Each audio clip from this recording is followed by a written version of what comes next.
টক দই। আজ আমি বানাচ্ছি লাউয়ের রায়তা। ঠিক আছে, লাউ রান্না করলাম, তো মনে হলো যে আজকে লাউয়ের রায়তা খাওয়া যায়, তাই আমি বানাচ্ছি লাউয়ের রায়তা।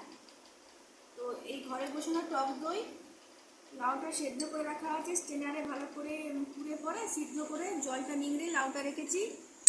এখানে আছে বিট নুন, জিরে গুঁড়ো, চাট মশলা, সামান্য চিনি, কাঁচা লঙ্কা।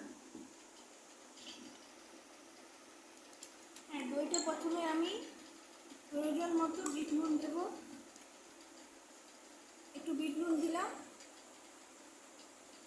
একটু জিরে গুঁড়ো, প্রয়োজন মতো চাট মশলাটা দিচ্ছি স্বাদ আনার জন্য, খেতে ভালো হয়।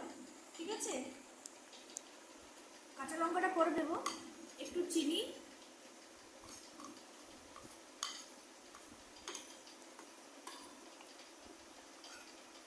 এবারে আমি এই দইটা ভালো করে মিশিয়ে নেব।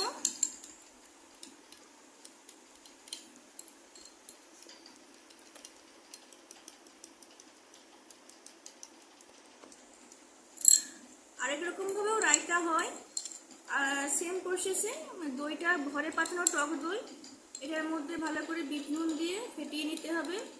এবারে অনেকেই পছন্দ করে যে একটু টেস্টি বা একটু অয়েল দেয়া, তো সে লাউটা সেরকমভাবে সেদ্ধ হবে। ওপর থেকে সরষের তেলে গোটা সর্ষে, কাঁচা লঙ্কা ও কারি পাতা ফোড়ন দিয়ে এই মিশ্রণটার উপর দিয়ে দিতে হবে। এটা একটা অন্যরকম টেস্ট, ওরকমও হয়, কিন্তু আজ আমি এরকম রায়তা বানাচ্ছি, লাউয়ের রায়তা। হ্যাঁ, লাউটার মধ্যে কিন্তু বীজ থাকা চলবে না, কচি লাউ। এই যে দেখুন, লাউটা আমি স্টেনারে কুড়ে নিয়ে জলটা নিংড়ে নিয়েছি, সেদ্ধ করেছি, সামান্য একটু নুন দিয়ে সেদ্ধ করেছি। এবারে আমি দিয়ে দেবো কাঁচা লঙ্কাগুলো।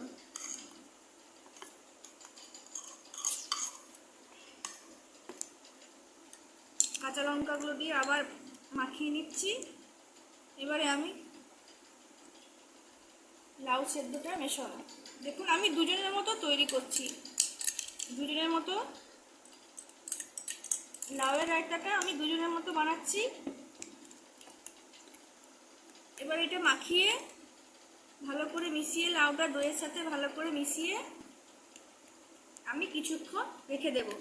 তাহলে লাউটার মধ্যে পুরো দইটা ভেতরে ঢুকে যাবে এবং দইটা লাউয়ে টেনে নেবে।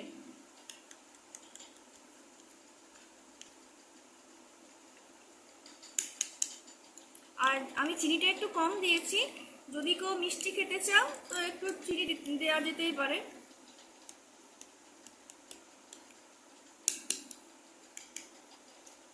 আমার লাউ হয়ে গেছে, এবার এটাকে আমি কিছুক্ষণ ঢাকা দিয়ে রেখে দেব, আবার খাবার সময় পরিবেশন করব। যদি আমার ভিডিও ভালো লাগে, রান্নাটা ভালো লাগে, তাহলে প্লিজ লাইক, কমেন্ট এবং ইউটিউবে আমার সুচিগুপ্ত চ্যানেল আছে, সেখানে সাবস্ক্রাইব করে দিও।